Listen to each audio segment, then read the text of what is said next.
Al rezar a Dios siguiendo a Jesús, nos unimos como hermanos con los que rezan siguiendo otras culturas, otras tradiciones y otras creencias. Somos hermanos que oramos. La fraternidad nos lleva a abrirnos al Padre de todos y a ver en el otro un hermano, una hermana, para compartir la vida, para sostenerse mutuamente, para amar, para conocer.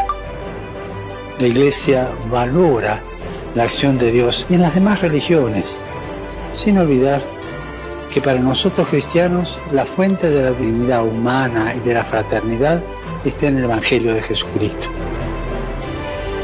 Los creyentes debemos volver a nuestras fuentes y concentrarnos en lo que es esencial, de nuestra fe, la adoración a Dios y el amor al prójimo.